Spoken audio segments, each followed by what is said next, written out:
So friends, నమస్తే తెలంగాణ న్యూస్కి వస్తే ప్రధాన పేపర్ ఇది. అదే నిన్న జరిగిన ఒక రియాల్టర్ మనం ఏదైతే ఈనాడులో చదివామో ఆ మర్డర్ గురించి. మరియు ఇంకోటి, పట్టపగలే దారి దోపిడీ, డమ్మీ గన్ చూపించి 40 లక్షల చోరీ, కారులో వెళ్తున్న స్టీల్ వ్యాపారి సిబ్బందిపై దాడి, కండ్లల్లో కారం కొట్టి నగదు లాక్కున్న ముఠా, పారిపోతుండగా కారు బోల్తా శంకర్పల్లిలో ఘటన. ఇప్పుడే చెప్పిన నేను, ఎవరిని నమ్మాలో ఎవరిని నమ్మద్దో అర్థం. అంతలోనే మళ్ళీ ఇంకో కేసు ఇది చూడండి. పట్టపగలు దారి దోపిడి అంట. మళ్ళీ ఆయన కారులో డబ్బులు ఉన్నాయి అని ముఠాకి ఇలా తెలుసు. ఎవరైనా తెలిసిన వాళ్ళే చెప్తే తెలుస్తుంది. ఇట్లుంది. అదే నేను చెప్పినా కదా, ఎవరు నమ్మాలో ఎవరు నమ్మొద్దో. రేణు అగర్వాల్ ఘటన జరిగి 2 రోజులు గడవక ముందే సైబరాబాద్ పరిధిలోని శంకర్పల్లిలో మరో దోపిడీ కలకలం రేపింది.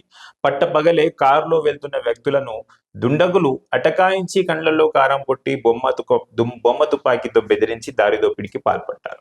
శుక్రవారం జరిగిన ఈ ఘటన ట్రై కమిషనరేట్ల పరిధిలో తీవ్ర సంచలనం సృష్టించింది.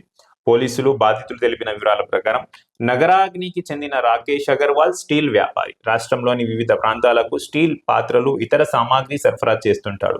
ఏ క్రమంలో వ్యాపార లావాదేవీలకు సంబంధించి 40 లక్షలు వికారాబాద్లోని కస్టమర్ నుంచి రావాల్సి ఉన్నది. వచ్చి డబ్బు తీసుకెళ్లాలని కస్టమర్ చెప్పడంతో రాకేష్ అగర్వాల్ తన సిబ్బంది సాయిబాబా, మణిని కారులో వికారాబాద్ పంపాడు. వాళ్ళు కస్టమర్ నుంచి 40 లక్షలు తీసుకుని మధ్యాహ్నం 12 గంటల 30 నిమిషాల సమయంలో నగరానికి తిరుగు ప్రయాణం అయ్యారు. శంకర్పల్లి మండలం హుసేన్పూర్ చేరుకోగానే 4 దుండగులు స్విఫ్ట్ డిజైర్ కారులో వెంబడిస్తూ నిర్మానుష్య ప్రాంతాల్లో అటాకాయించారు. కారు నడుపుతున్న మణి కండ్లలో కారం కొట్టి దాడి చేశారు. కారు అద్దాలు పగలగొట్టి వెనుక కూర్చున్న సాయిబాబాను బొమ్మ తుపాకీతో బెదిరించి రాయితో కొట్టి అతడి వద్ద నుంచి 40 లక్షలు నగదున్న బ్యాగ్ను లాక్కెళ్లారు. దుండగులు పారిపోతున్న క్రమంలో వారు కొత్తపల్లి శివార్లో అదుపు తప్పి కల్వట్టుని కొట్టిన బోల్తా పడింది. మరి కారంట మళ్ళా బోల్తా పడింది. కారును అక్కడే వదిలి డబ్బుతో దుండగులు పరారయ్యారు. కారు బోల్తాపడ్డ శబ్దం రావడంతో చుట్టుపక్కల ప్రజలు చేరుకొని పోలీసులకు సమాచారం ఇచ్చారు. రాజేంద్రనగర్ డీసీపీ శ్రీనివాస్ ఆధ్వర్యంలో నార్సింగి ఏసీపీ రమణగౌడ్ ఘటనా స్థలాన్ని పరిశీలించగా clues team finger prints, dog squad నడిపించి ఆధారాలు సేకరించారు. దుండగులను పట్టుకునేందుకు సిసిఎస్, ఎస్ఓటి విభాగాలతో 4 బృందాలను రంగం దిగారు. ఘటనా స్థలంలో లంబించిన ఆధారాలతో దుండగులను గుర్తించినట్టు తెలిసింది. స్టీల్ వ్యాపారి సిబ్బంది డబ్బు తీసుకెళ్తున్న విషయం దుండగులకు ఎలా తెలిసింది, వారు ఎక్కడి నుంచి అనుసరిస్తూ వచ్చారు అనే అంశాలపై పోలీసులు లోతుగా దర్యాప్తు చేస్తున్నారు. వ్యాపారులకు తెలిసిన వ్యక్తులే ఈ దోపిడీకి పాల్పడి ఉంటారని అనుమానిస్తున్నారు. అది కరెక్టే కదా, నేను చెప్పిన 40 లక్షలు వాళ్ళకు వస్తున్నాయి, వాళ్ళ కార్లు వస్తున్నారు, ఇద్దరు ఉన్నారు, మళ్ళీ వెనకాల బ్యాగ్లో డబ్బులు ఉన్నాయని ప్రీ ప్లాన్డ్ థింగ్ ఇది. వెదర్ ఇక్కడి నుంచి వస్తున్నాయి నేనే ఎవరికైనా చెప్పొచ్చి ఉండొచ్చు, లేకపోతే ఆయన ఇస్తున్నా ఆయనకి ఇస్తున్నా అని ఎవరికైనా చెప్పి ఉండొచ్చు. బట్ ఏదేమైనా 40 లక్షలు పోయినాయి పాపం. పోలీసులకి నమ్మకం. తెలంగాణ పోలీస్ ఫ్రెండ్లీ పోలీస్ కాబట్టి త్వరలో ఈ కేసు ఛేదించి వాళ్ళ డబ్బులు వాళ్ళకి ఇప్పిస్తారని నాకైతే నమ్మకం ఉంది. ఎమ్మెల్యే చోరీ మాట్లాడవేమి రాహుల్, సిగ్గుపడు. ఆ ఎమ్మెల్యేలు కప్పుకున్నది కాంగ్రెస్ కండువా కాదా? వాళ్ళు మిమ్మల్ని కలవలేదా? ఆ అబద్ధాలు సమర్థిస్తారా? రాజ్యాంగాన్ని చేతిలో పట్టుకుని నీతులు చెప్పడమా? రాహుల్, మీరు చెప్తున్న ఓటు చోరీ కంటే దారుణం ఇది. ఫిరాయింపులు, రాజకీయాలపై ద్వంద్వ వైఖరి ఎందుకు? బీఆర్ఎస్ వర్కింగ్ ప్రెసిడెంట్ కేటీఆర్ ప్రశ్నల వర్షం. రాహుల్ జీ, ఓట్లు చోరీపై జాతీయ స్థాయిలో గగ్గోలు పెడుతున్న మీరు తెలంగాణలో ఎమ్మెల్యే చోరీపై ఎందుకు మౌనం వహిస్తున్నారు? పార్టీ మారిన ప్రతి ఎమ్మెల్యేను మీరు కలవలేదా? వారు మెడలో వేసుకున్నది కాంగ్రెస్ కండువాలు కాదా? బీఆర్ఎస్ టికెట్ పై గెలిచి కాంగ్రెస్ లో చేరిన వారు ఇప్పుడు పార్టీ మారలేదని చెప్తున్న అబద్ధాలను సమర్థిస్తారా? రాజ్యాంగాన్ని చేతిలో పట్టుకొని ప్రవచనలు వల్లించే మీకు ద్వంద్వ వైఖరి ఎందుకు అంటూ బీఆర్ఎస్ వర్కింగ్ ప్రెసిడెంట్ కేటీఆర్ ప్రశ్నల వర్షం కురిపించారు. బీఆర్ఎస్ నుంచి కాంగ్రెస్ లోకి ఫిరాయించిన ఎమ్మెల్యేల ఫోటోలను శుక్రవారం సోషల్ మీడియాలో పోస్ట్ చేసి వీరిని మీరు గుర్తుపట్టడం లేదా? ఇది ఎమ్మెల్యేల చోరీ కాకుంటే ఇంకేంటి అని నిలదీశారు. మీరు జాతీయ స్థాయిలో కేటీఆర్ గారు సీరియస్ గా ఉన్నారంట. పాపం టీడీపీ వాళ్ళు కూడా అప్పుడు సీరియస్ గా ఉండే ఉంటారు, టీడీపీ నుంచి బీఆర్ఎస్ లో వచ్చిన ఎమ్మెల్యేని చూసి. ఓటు చోరీ కంటే ఇది దారుణమైన నేరం అని స్పష్టం చేశారు. తెలంగాణలోని ఎమ్మెల్యే చోరీపై రాహుల్ గాంధీ సిగ్గుపడాలని ఘాటు వ్యాఖ్యలు చేశారు.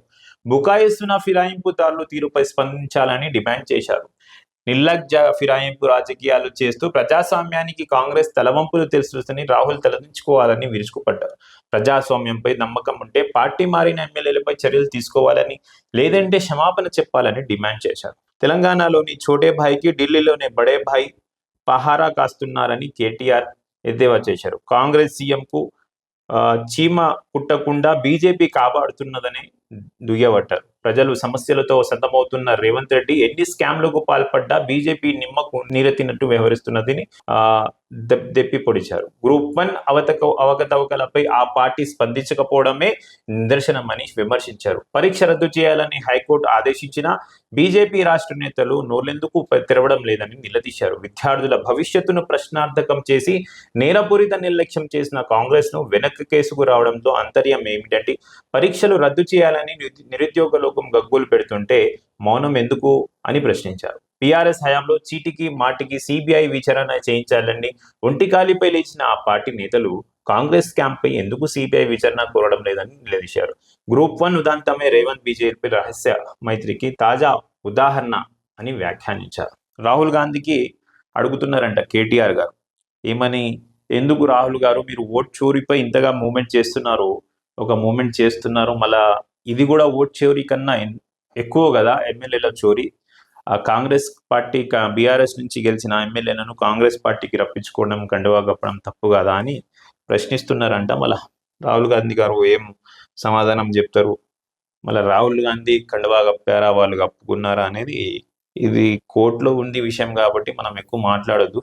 మన మాధవరం కృష్ణారావు గారు కూకట్పల్లి ఎమ్మెల్యే, సిగ్గు శరం ఉంటే రాజీనామా చేయండి, వ్యాపారాలకే కాంగ్రెస్ లో చేరిండ్రు, పార్టీ మారితే రేవంత్ రాళ్లతో కొట్టి చంపాలన్నాడు, మిమ్మల్ని ఇప్పుడు ఏం చేయాలో చెప్పండి, ఎమ్మెల్యే మాధవరం మండిపాటు.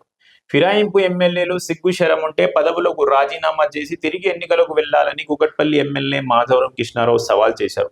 కనీసం పార్టీ మారినట్టు కూడా చెప్పుకోలేని దుస్థితిలో వాళ్ళు ఉన్నారని ఎద్దేవా చేశారు. ఓల్డ్ బోయిన్పల్లిలోని శుక్రవారం మదర్సా ప్రారంభోత్సవంలో ఆయన మాట్లాడుతూ తాను టీడీపీ నుంచి టీఆర్ఎస్ లోకి వచ్చినప్పుడు బహిరంగంగా చెప్పి టీఆర్ఎస్ కండువా కప్పుకున్నానని గుర్తు చేశారు. అదే కండువాతో గ్రేటర్ ఎన్నికల్లో 8 మంది కార్పొరేటర్ను గెలిపించుకున్నామని చెప్పారు.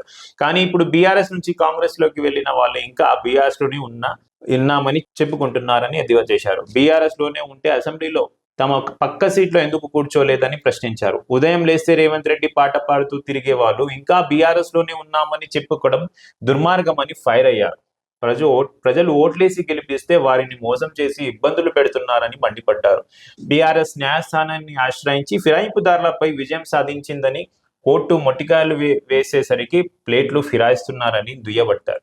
గతంలో రేవంత్ రెడ్డి ఎవరైనా పార్టీ మారితే వాళ్ళను రాళ్లతో కొట్టి చంపండి అని ప్రజలకు పిలుపునిచ్చారని గుర్తు చేశారు. మరి అలాంటి వ్యక్తి పార్టీలోనే మీరున్నారని, మిమ్మల్ని ఏం చేయాలో మీరే చెప్పండి అని ఫిరాయింపు ఎమ్మెల్యేలను నిలదీశారు. ప్రజలే దేవుళ్ళని మీరు అనుకుంటే మీరు కాంగ్రెస్ లోకి వెళ్ళినట్టు ఒప్పుకోవాలి అని డిమాండ్ చేశారు. మిమ్మల్ని చిన్న పిల్లలు కూడా నమ్మరు, మీరు కాంగ్రెస్ లోకి వెళ్ళారని పిల్లాడిని అడిగినా చెప్తాడు. మీరు కాంగ్రెస్ లోకి వెళ్ళకుంటే బీఆర్ఎస్ కార్యక్రమాలకు ఎందుకు రావడం లేదు, మీ మోసాలకు ప్రజలు క్షమించరు, మీకు ఖచ్చితంగా బుద్ధి చెప్తారు, న్యాయస్థానాల్లో మీకు శిక్ష తప్పదు అని హెచ్చరించారు. ఏది ఏమైనా మాధవరం కృష్ణారావు గారు ఒప్పుకున్నారు, నేను టీడీపీ నుంచి బీఆర్ఎస్ లో వచ్చినానని. Good morning Telangana with program ఇప్పుడు స్టార్ట్అప్ కాబట్టి ఈరోజు 3rd ఎపిసోడ్ కాబట్టి ఎలాబరేటివ్ ఇంకా నేను కొంచెం చాలా రోజుల తర్వాత మీ ముందుకు రావడం, కొన్ని హెల్త్ ఇష్యూస్ నాకు ఉండడం వల్ల రాలేకపోయాను. ఇప్పుడే స్టార్ట్ అవుతుంది కాబట్టి ప్రోగ్రామ్ నేను కొంచెం షార్ట్ ప్రోగ్రామ్గా చేస్తున్నాను, తక్కువ వీడియోస్తో చేస్తున్నాను, అందరూ చేరుకోవాలని. అండ్ మెల్లమెల్లగా నాకు అలవాటు అయినట్టు నేను ఇంకా ఎలాబరేటివ్గా న్యూస్ మీకు ఇస్తానని చెప్తున్నాను. అండ్ అలాగే డిబేట్స్ కూడా మనం పెడదాము. కానీ మీ అందరికీ నాకు ఒక చిన్న విషయం, విజ్ఞప్తి, రిక్వెస్ట్ ఏమంటే మా వీడియోస్ని లైక్ చేయండి, షేర్ చేయండి, సబ్స్క్రైబ్ చేయండి, మీ ఫ్రెండ్స్కి అందరికీ చూపించండి.